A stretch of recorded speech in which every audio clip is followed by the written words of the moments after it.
శ్రీవారి భక్తులకు TTD good news చెప్పింది. ఏఐ ద్వారా భక్తులకు 2 గంటల్లో శ్రీవారి దర్శనానికి చర్యలు తీసుకుంటున్నామని టీటీడీ చైర్మన్ బిఆర్ నాయుడు తెలిపారు.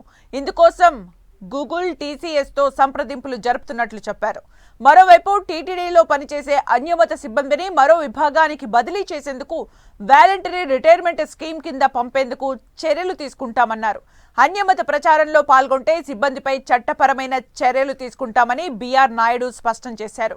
మరోవైపు తిరుమలపై వైసీపీ నేతలు అసత్య ఆరోపణలు చేస్తున్నారని బిఆర్ నాయుడు ఆరోపించారు. అలా చేస్తే ఊరుకునేది లేదన్నారు. భూమన కరుణాకర్ రెడ్డి పనిగట్టుకుని తిరుమలపై దుష్ప్రచారం చేస్తున్నారని, కరుణాకర్ రెడ్డి అవినీతి చిట్టా అంతా తన దగ్గర ఉందన్నారు.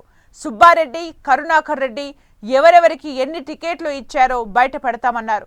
తిరుమలలో ఎవరేం చేశారో చర్చకు సిద్ధమా అంటూ బిఆర్ నాయుడు సవాల్ విసిరారు. ఆర్టిఫిషియల్ ఇంటెలిజెన్స్ ఏదైతే ఉందో మొట్టమొదటి బోర్డు సమావేశంలోనే మేము నిర్ణయం తీసుకోవడం జరిగింది. 1-2 గంటల్లో దర్శనం చేయించాలి అనేటువంటి దీంతో ఏకగ్రీవంగా మా బోర్డు సభ్యులు తీర్మానించారు. దాన్ని ఆసరాగా చేసుకొని గూగుల్ వారితోనూ టీసీఎస్ వాళ్ళతో కూడా మేము కాంటాక్ట్ చేశారు మన అధికారులు. వాళ్ళు 90% రెడీ అయిపోయింది. ఇంకో చిన్న సమస్యలు ఉన్నాయి దాంట్లో. అవన్నీ చేసుకున్న తర్వాత 1-2 నెలల లోపల ఆర్టిఫిషియల్ ఇంటెలిజెన్స్ సిస్టమ్ ద్వారా భక్తులకి 1-2 గంటల్లో దర్శనం జరిగేటట్టుగా చర్యలు తీసుకోబోతున్నాం.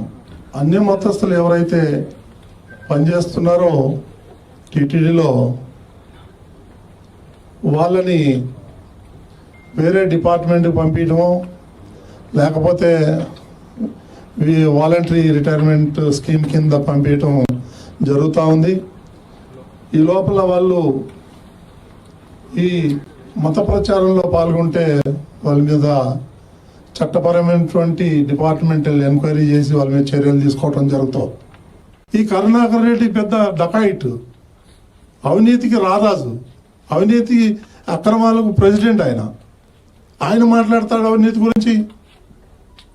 ఎక్కడో 30-40 కిలోమీటర్ల దూరంలో అవుట్స్కర్ట్స్లో ఆయన వెంచర్లు వేస్తే ఆ వెంచర్లకి టీటీడీ సంబంధించి సిమెంట్ రోడ్లు వేస్తాడు.